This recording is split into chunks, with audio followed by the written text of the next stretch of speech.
আমরা খুব ধার্মিক ফ্যামিলি সন্তান। আমার আব্বু একজন আলেম।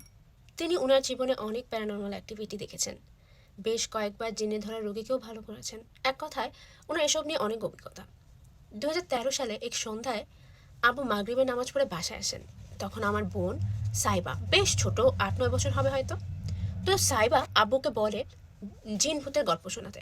তখন আব্বু বলে আমাদের সবাইকে বসতে, যে আমাদেরকে গল্প শোনাবে। আমরা সবাই বসি গল্প শোনার জন্য, এবং আব্বু অনেক গল্প বলেন।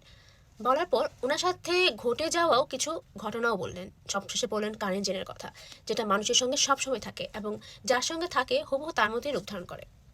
আব্বু বললেন রাতের বেলায় কখনো অন্ধকারে আয়না দেখবে না, এবং আয়না দেখতে হলেও প্রথমে লাইট জ্বালিয়ে দোয়া পড়ে তারপর আয়না দেখতে, না হলে কিন্তু তুমি ভয় পাবে। এটা শোনার পর আমি বেশ ভয় পেলাম। কখনো অন্ধকারের রুমে একা থাকতাম না, আয়না দেখা তো দূরের কথা। কিন্তু আমার ছোট বোন সাইবা খুব সাহস ছিল ছোটবেলা থেকে। আমি এক রুম থেকে আরেক রুমে গেলে লাইট অফ করে দৌড় দিতাম ভয়।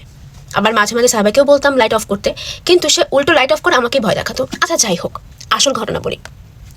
তো সাইবা আব্বুর মুখে এই কথাটা শোনার পর বেশ অবাক হলো। মানুষের সঙ্গে জিন থাকে, কেমন করে? সেটা সত্যি কিনা জানার জন্য সে খুব কৌতূহলী হয়ে উঠল। সে এক রাতে জেগেছিল অন্ধকারে আয়না দেখার জন্য। আমরা তখন সবাই ঘুমিয়ে গেলাম। তখন সে চুপি চুপি উঠে গেল। আয়নার সামনে গিয়ে দাঁড়িয়ে খুব মনোযোগ দিয়ে সে নিজের অবয়ব দেখতে লাগলো আয়নায়। দেন এক দৃষ্টিতে তাকিয়েছিল কিছুক্ষণ। তখন আমরা সবাই গভীর ঘুমে। হঠাৎ সাইবার চিৎকার শুনে আমার ঘুম ভাঙলো। দেন দেখলাম সাইবা এক দৌড় দিয়ে এসে বিছানায় লুটিয়ে পড়লো এবং অজ্ঞান হয়ে গেল। আমি চিৎকার করে আব্বু আমাকে ডাকলাম। আমি তখনও জানতাম না আসলে কি হয়েছে।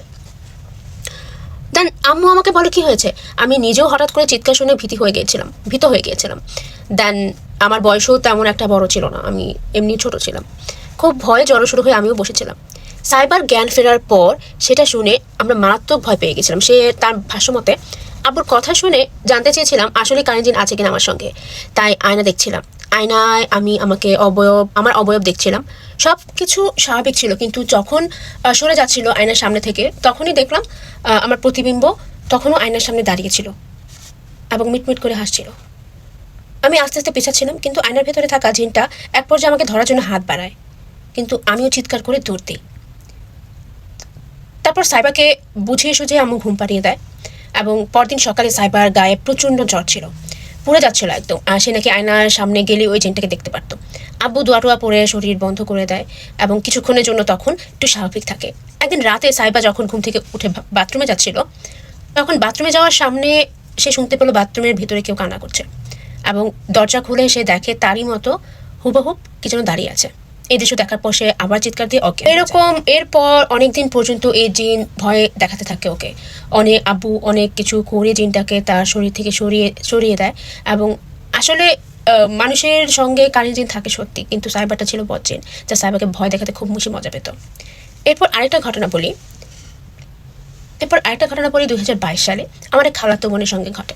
তখন ছিল শীতকাল, আর গ্রামে তো নর্মালি শীতটা খুব বেশি পড়ে, তাই সবাই তাড়াতাড়ি ঘুমিয়ে যায়, আর তখন বেশি কেউ রাত অবধি জাগেও না।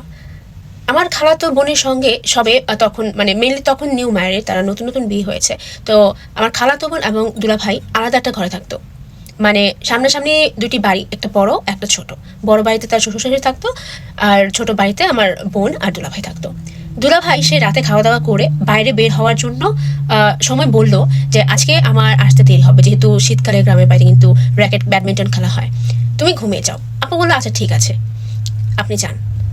দুলাভাই বের হওয়ার পর আপা শুয়েছিল। হঠাৎ 10 থেকে 15 মিনিট পর দুলাভাই এসে ডাকতে থাকে দরজা খোলার জন্য।